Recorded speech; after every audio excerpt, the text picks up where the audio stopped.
Okay, I'm going to give a quick overview of what I've got on my roof rack. I've got some Overland buddies that have been curious about it, and I said I would do a little video. This is my homemade awning.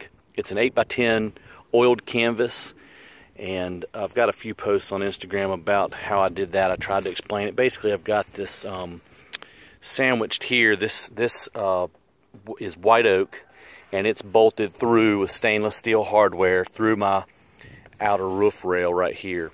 And it works pretty good, but I'll get into that later in another video. This is a OEM Land Rover rack, so it's got the 4 crossbars.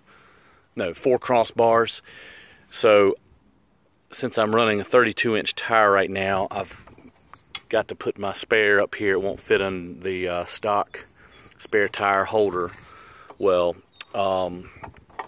this is my water system, and that's what I'll focus on right here. This I built because I was going to Portsmouth Island, Outer Banks, last year. It's an uninhabited island, 23-mile long island, and so I knew that after a few days, even rinsing off in the ocean, I was going to feel nasty and really needed a way to rinse down with more than just a water jug. Everybody I was going with said, oh, we just take water jugs and pour them over our head.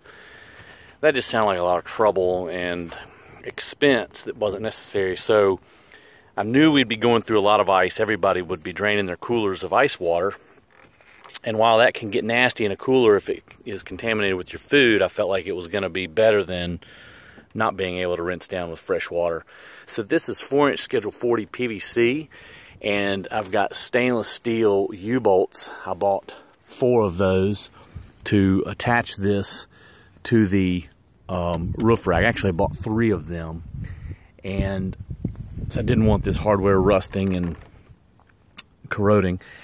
And in order to make this fit underneath this back bar, I bushed down from 4-inch Schedule 40 to 3-inch and put this T in here with the street clean out top on here. I have sealed this with a little bit of Vaseline. I saw that on somebody's Overland page. I'm not sure who it was. They had something similar. So big opening, easy to access. I can drain my cooler water into a 5-gallon bucket and then take this cap off and fill it. Best of my calculations, this holds 10 gallons of water. Next, what we did, in order to add a little bit of pressure so that I didn't have to constantly be loosening this to allow air in, because if you're not parked just right, by loosening this to allow air in, then you also are losing your water. Added this Schrader valve. It's a tire pressure monitoring sensor from, I think my brother said, a Nissan, but I don't think the manufacturer in and of itself matters. And it comes with a flat spot and an O-ring already on it that will allow you to drill the proper size hole, and we used a little RTV on it to seal against the PVC. We did use a file and make this spot flat on the inside and the outside so that it would seal a little bit better. Then